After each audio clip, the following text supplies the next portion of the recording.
Episode 75, Happily Ever After.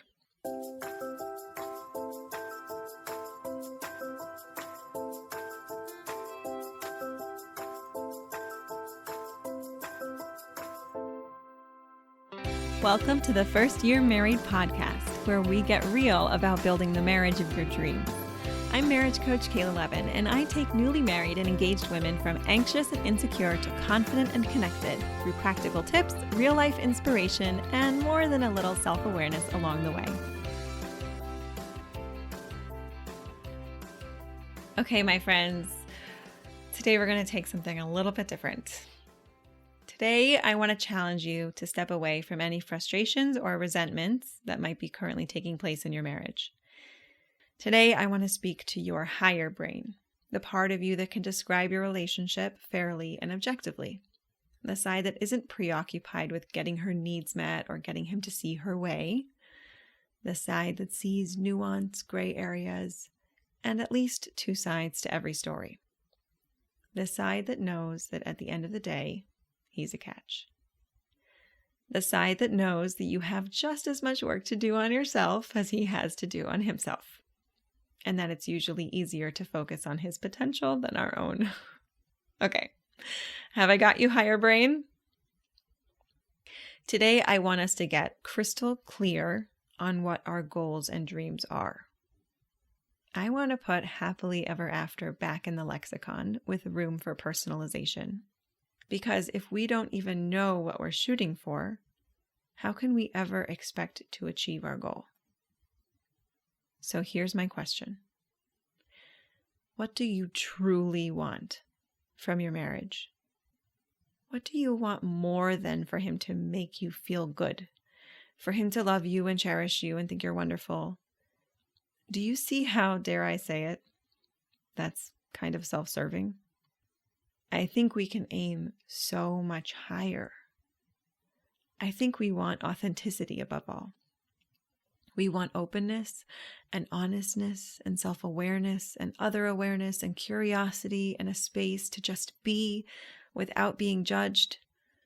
We want true connection. There aren't a lot of relationships that can achieve such a thing in our life.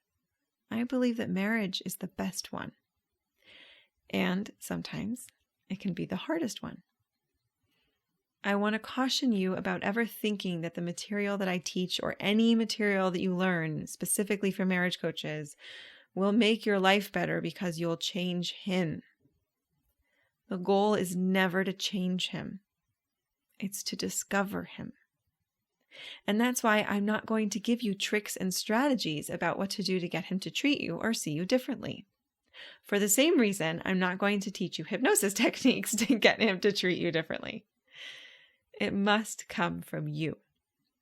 It must come from an openness and a curiosity and a humility that he has a worldview you can't possibly know.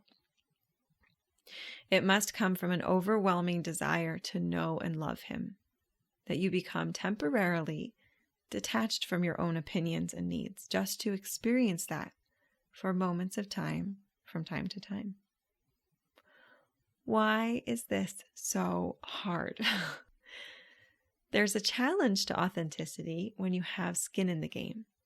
And with our spouses, where we are more entwined than any other relationship in terms of our future and our decisions and what will be, it's hard to maintain a level of detachment that allows for empathy and curiosity.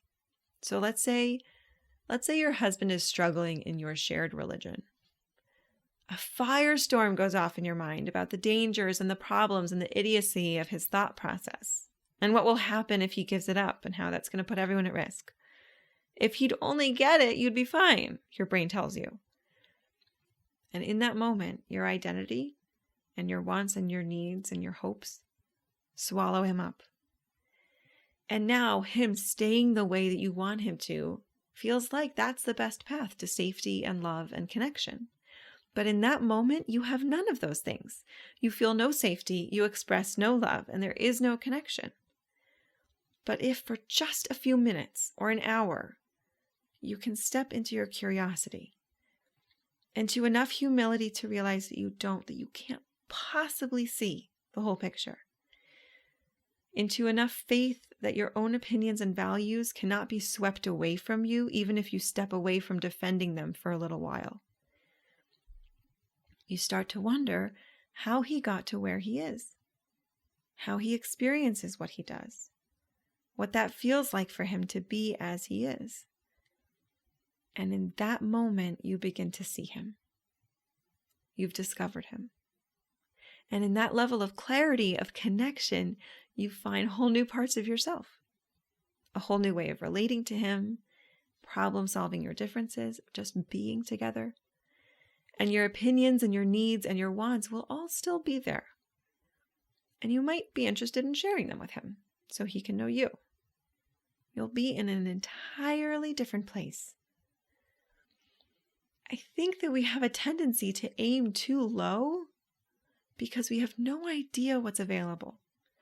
We don't realize that this shift is possible without needing him to do anything differently. We don't yet know how much we will fall in love all over again when we learn about him this way. We have no idea that this one relationship affects every aspect of our lives until we begin to work on it and to see it change. And so, my friends, aim high. Let's show the world that we don't play small in marriage. Let's discover our own happily ever after. I'll see you back here next week. Bye-bye.